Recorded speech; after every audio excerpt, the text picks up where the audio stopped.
পুলসিরাত এমন একটি সেতু যা জাহান্নামের উপর স্থাপন করা হবে। প্রতিটি মানুষকে মৃত্যুর পর কেয়ামতের দিনে এই সেতুর উপর দিয়ে পার হতে হবে। ইনশাআল্লাহ এই সেতু আমাদের জান্নাতের দিকে নিয়ে যাবে।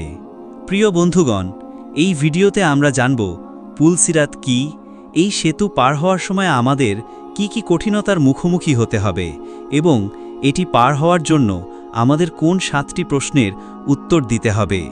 সেই উত্তর দিতে আমাদের কত সময় লাগবে। আসুন জেনে নিই কে এই সেতু পার হবে আর কে পার হতে না পেরে জাহান্নামে পড়ে শাস্তি ভোগ করবে। এই ভিডিও আমাদের সবার জন্য খুবই গুরুত্বপূর্ণ ও বিশেষ, তাই অনুগ্রহ করে শেষ পর্যন্ত দেখবেন।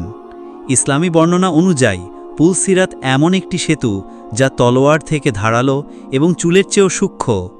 এই সেতুটি জান্নাতের দিকে যায় এবং এই সেতুর নিচে জাহান্নামের জ্বলন্ত আগুন থাকবে।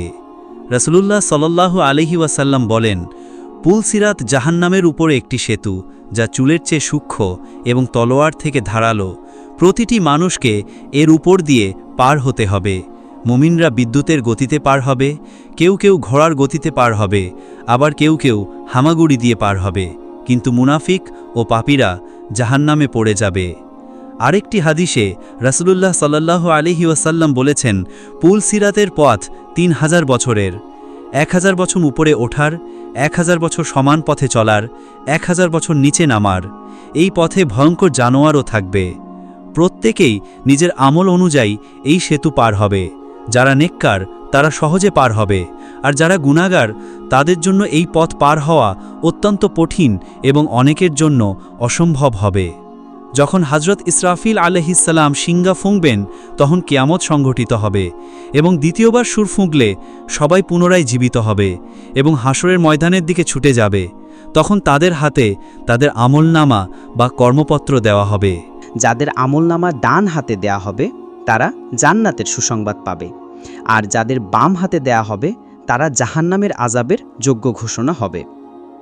এই আমলনামায় আমাদের প্রতিটি কাজ লেখা থাকবে।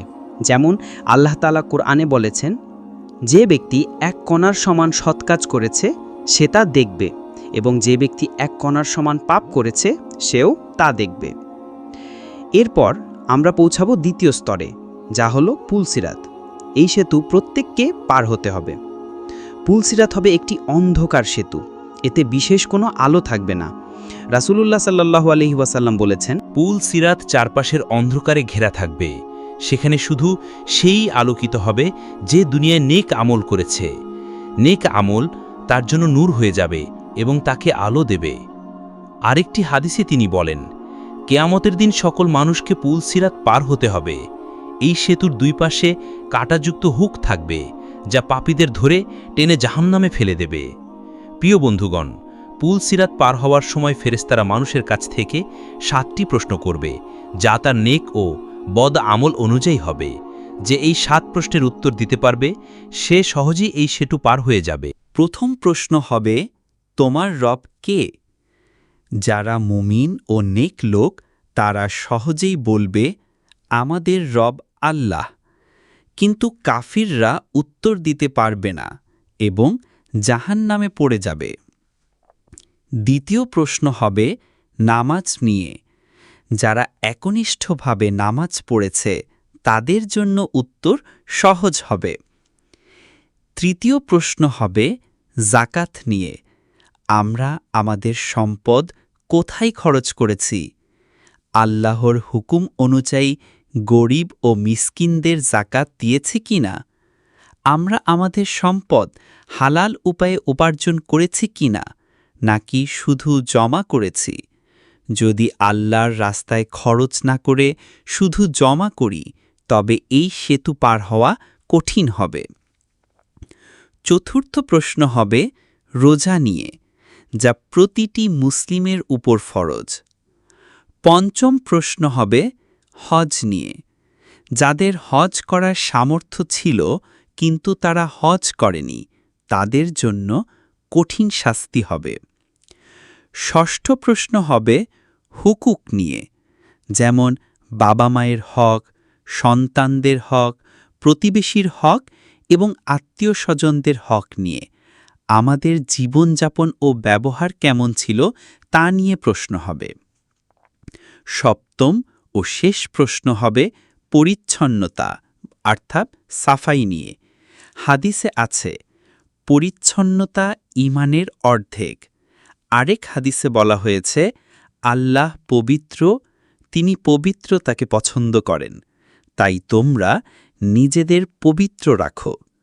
যে ব্যক্তি বাহ্যিক ও অন্তর দুই দিকেই পবিত্র, আল্লাহ তাকে ভালোবাসেন।